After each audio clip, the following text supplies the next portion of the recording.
Class میں school کے ایک نئے استاد داخل ہوتے ہیں. تھوڑا سا تعارف لے دے کر بچوں کا ٹیسٹ لینے کے لیے ایک سوال کرتے ہیں. اشارہ اس بچے کی طرف کر دیتے ہیں جو کلاس کا سب سے نالائق بچہ ہوتا ہے. استاد کا اشارہ دیکھ کر کلاس کے دوسرے بچے ہنسنے لگتے ہیں کہ استاد جی نے جواب دینے کے لیے اٹھایا بھی تو کس بچے کو، لیکن استاد پھر استاد ہی ہوتا ہے.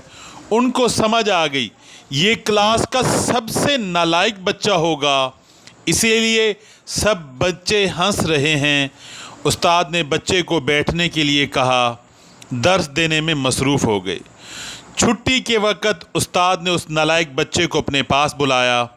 جب سب بچے چلے گئے تو استاد نے اس بچے کو ایک سوال دیا، اس کا جواب بھی لکھ کر دیا اور کہا اسے یاد کرو، کل جب میں کلاس میں سوال کروں گا تو یہ جواب تم نے مجھے کلاس میں دینا ہے. بچے نے وہ سوال اور جواب یاد کر لیا. دوسرے دن جب استاد کلاس میں آئے تو انہوں نے وہی سوال جو اس نالائق بچے کو دیا تھا ساری کلاس سے پوچھا. سوال تھوڑا مشکل تھا تو سب بچے خاموش ہو گئے، لیکن وہی نالائق بچہ جس کو استاد نے سوال یاد کرنے کو کہا تھا اس نے اپنا ہاتھ بلند کیا کہ میں اس کا جواب دیتا ہوں. سب بچے جو کل ہنس رہے تھے حیرانگی سے اس کی طرف دیکھنے لگے. استاد نے اس بچے کو کہا، ہاں جواب دو.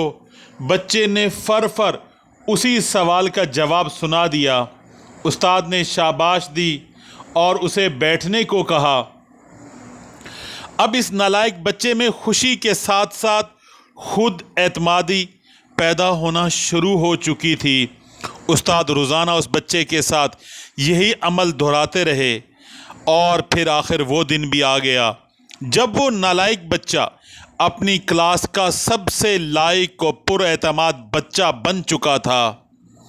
بچوں کی نفسیات سمجھ کر اگر ان کو ٹریٹ کیا جائے تو ہر بچہ اس معاشرے کا قابل فرد بن سکتا ہے.